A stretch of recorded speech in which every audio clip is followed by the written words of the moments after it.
আসসালামু আলাইকুম এভরিওয়ান, চলে আসলাম নতুন একটা ভিডিও নিয়ে। তো সবাই কেমন আছেন? আমি আছি আলহামদুলিল্লাহ ভালো। তো আমি আজকে একেবারে গ্রাম্য স্টাইলে খুব সহজেই চিকেন রোস্ট তৈরি করব। তো দেখুন, আমি চিকেনটাকে এখন সুন্দর করে ক্লিন করে নিয়েছি ধুয়ে। আর এখন 4 টুকরা চিকেন নিয়ে তো এখানে আপনারা আপনাদের পরিবারের লোক সংখ্যা অনুযায়ী আপনারা তৈরি করে নিতে পারবেন। এখানে লেবুর রস আর সামান্য একটু লবণ দিয়ে আমি মেখে নিব। তো আমি এখন ভালো করে মেখে নেব।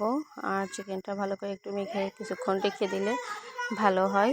তাহলে চিকেনের ভিতরটা লেবুটা আর লবণটা ভালোভাবে যাবে। আর এখন চিকেনটা আমি হালকা করে একটু ভেজে নেওয়ার জন্য কড়াই নিয়ে নিয়েছি। আর কড়াইতে চিকেনের পিসটা দিয়ে দিয়েছি। তো এটা আমি দিয়ে হালকা করে একটু ভেজে নেব। অতিরিক্ত ভাজলে কিন্তু চিকেনটা রোস্টটা খেতে ভালো লাগবে না। যে দেখুন, চিকেনটা আমি সুন্দর করে ভেজে নিচ্ছি, একেবারে হালকা করে, কোনো কালারও কিন্তু আসেনি।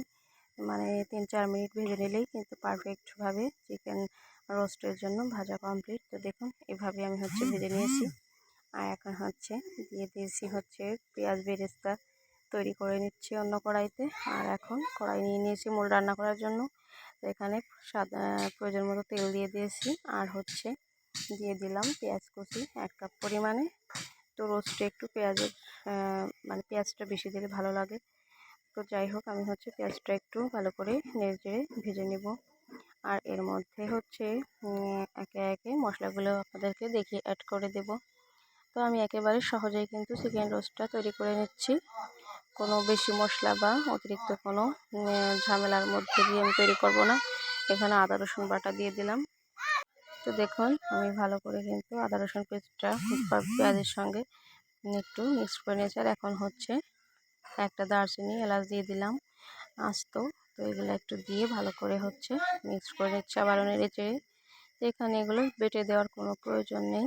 তো আমি এখন এটা একটু হালকা করে ভেজে নিয়ে তারপরে এর মধ্যে অন্যান্য মশলাগুলো আমি অ্যাড করে দেব। এখন একটা তেজপাতাও দিয়ে দিলাম। তো প্রিয় আপু ভাইয়ারা যেখান থেকে ভিডিওটি দেখা শুরু করেছেন, অবশ্যই আমার চ্যানেলটা সাবস্ক্রাইব করে বেল আইকনটি বাজিয়ে সম্পূর্ণ ভিডিওটি দেখে তারপরে আপনি কমেন্ট রেখে যাবেন। এখানে স্বাদ অনুযায়ী দিয়ে দিলাম লবণ। আর অল্প একটু পরিমাণ দিয়ে দিলাম ধনিয়ার গুঁড়া। তো আমি একেবারে সহজেই অল্প মশলা দিয়ে কিন্তু রোস্টটা তৈরি করতেছি। তবে যেভাবেই তৈরি করেছিলাম খেতে কিন্তু অসম্ভব মজা হয়েছিল। আর কালারটাও কিন্তু মাশাআল্লাহ অনেক সুন্দর আসছিল। পুরো রান্নাটা দেখলেই বুঝতে পারবেন। এখানে অল্প একটু পরিমাণে পানি দিয়ে দিলাম, যাতে মশলাটা পুড়ে না যায়।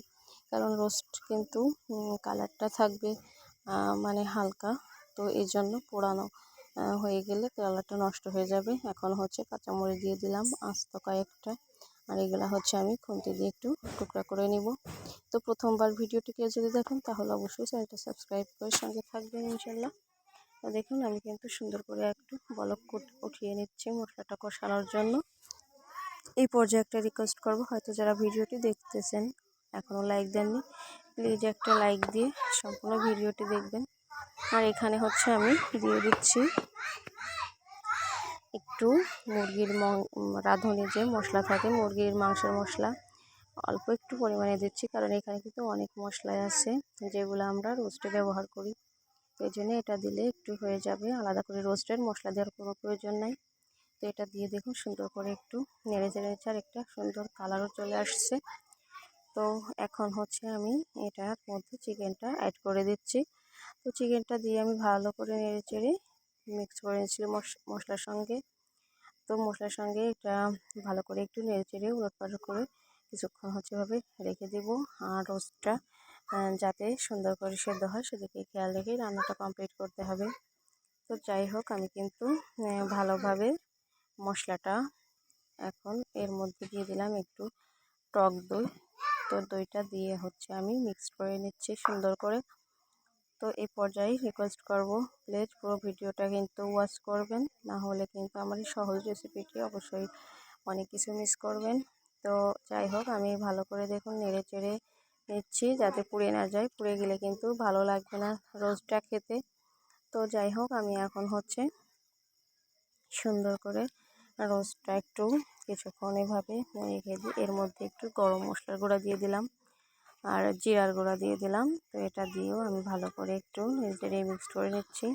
এখানে কিন্তু আমি অতিরিক্ত কোনো মশলা অ্যাড করতেছি না, একেবারে ঘরোয়া মশলাগুলোই অ্যাড করতেছি।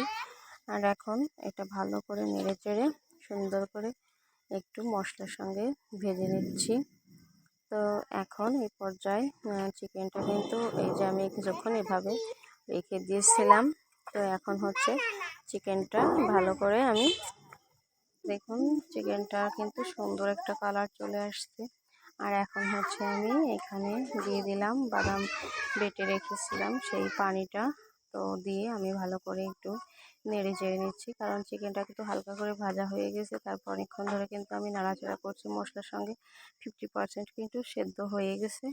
তো সেই ক্ষেত্রে এখানে আমি আলাদা করে আর পানিটা দিয়ে কষাচ্ছি না, জাস্ট একবারে পুরো রান্নাটার জন্য পানিটা আমি দিয়ে দিচ্ছি। আর এখানে যে দেখুন দিয়ে দিলাম এখন এই পর্যায়ে আরও কিছুটা টক দই। তো দিয়ে এটা দিয়ে আমি ভালো করে হচ্ছে জাল করে নেব। আর এই পর্যায়ে দেখুন আর একটু গরম মশলার গুঁড়া দিয়ে দিলাম, আর দিয়ে ভালো করে এখন নেড়ে চেড়ে নিচ্ছি। তো দেখুন রোস্টের কালারটা কিন্তু চলে আসছে। তো এখানে একটু সামান্য কয়েক দানা হচ্ছে চিনি দিয়ে দিলাম, কারণ আমি কিন্তু অতিরিক্ত মিষ্টি করব না, মোটামুটি হালকা একটু ঝাল ঝাল হবে। আর এখানে বেরেস্তা করে রেখেছিলাম যে পেঁয়াজ ভাজার তেলটা, ওটা অল্প একটু পরিমাণে দিয়ে দিচ্ছি, তাহলে কিন্তু ফ্লেভারটা সুন্দর আসবে। বেরেস্তার যে তেলটা দিয়ে দিলাম এই কারণে। ওইটা দিয়েও আমি হচ্ছে ভালো করে দেখুন নেড়ে চেড়ে নিচ্ছি। আর এখানে কিন্তু আমি বাদাম বাটা দিয়ে দিয়েছি। তো দিয়ে আমি সুন্দর করে কিন্তু নেড়ে চেড়ে নিচ্ছি, বাদাম বাটা না থাকলে অপশনাল। তো এটা চিকেন দিয়ে খাওয়ার জন্য আমি আবার পোলাও রান্না করেছি। তো পোলাওটাও আমার কমপ্লিট হয়ে গেছে রান্না। তো একেবারে ঝরঝরা হয়েছিল ভাতটা, দেখেই বুঝতে পারতেছেন খুব সুন্দর হয়েছিল। তো যাই হোক, মোটামুটি আমি এটা ঈদের দিন রান্না করেছিলাম। আর এদিকে দেখুন চিকেনটা কিন্তু অনেকটা বলক উঠে আসছে, আমার রান্নাটা প্রায় কিন্তু হয়ে আসছে। তো আমি ঝোলটা একটু আরও ঘন করব। আর এখানে বেরেস্তা দিয়ে দিলাম পেঁয়াজের। তো আমি কিন্তু ধাপে ধাপে পেঁয়াজ বেরেস্তাটা ইউজ করতেছি, যাতে ফ্লেভারটা সুন্দর থাকে। আর এই পর্যায়ে কিন্তু আমার চিকেনটা প্রায় কমপ্লিট, রান্নাটা একেবারেই শেষের পর্যায়ে চলে আসছে আমি রান্নাটা করতে করতে। তো যারা এতক্ষণ আমার ভিডিওটি দেখলেন অসংখ্য ধন্যবাদ সবাইকে। আর আমার পক্ষ থেকে রইল অনেক অনেক ভালোবাসা। তো দেখুন কত সুন্দর একটা কালার আসছে। আর রোস্টে আমার রান্না কমপ্লিট। আর এখন হচ্ছে আমি চুলা থেকে এটা নামিয়ে নেব। তো এরকম সহজ রেসিপিগুলো দেখার জন্য আমার সঙ্গেই থাকবেন। আর এখন আবারও কিছুটা বেরেস্তা দিয়ে দিলাম, এটা দিয়ে আমি আরও একটু কিছুক্ষণ নেড়ে চেড়ে নিচ্ছি।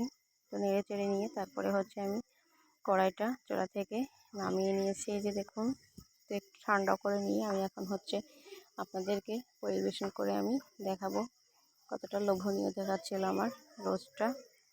তো এইরকম সহজ করে যদি আপনি রোস্ট রান্না করেন, তাহলে কিন্তু আপনার বাইরে থেকে কিনে আনা বা বাবুর্চিদের চেয়ে কোনো অংশে কম হবে না চিকেন রান্না, রোস্ট রান্না। তো আমার বাচ্চারা তো খুব খুশি হয়েছিল, এত সুন্দর হয়েছিল রান্নাটা, খুবই লোভনীয় হয়েছিল। আর খুব সহজেই কিন্তু আমি এটা করেছি, আপনাদেরকে দেখালাম। তো যদি আমার এই রেসিপিটি ভালো লাগে তাহলে একবার হলেও বাসায় এইভাবে ট্রাই করবেন, খুব সহজেই তৈরি করে নিতে পারবেন। কোনো বেশি মশলার প্রয়োজন নেই, আমি আরও একটু বেরেস্তা দিয়ে দিয়েছি। তো আজ এ পর্যন্তই, দেখা হবে অন্য কোনো ভিডিওতে।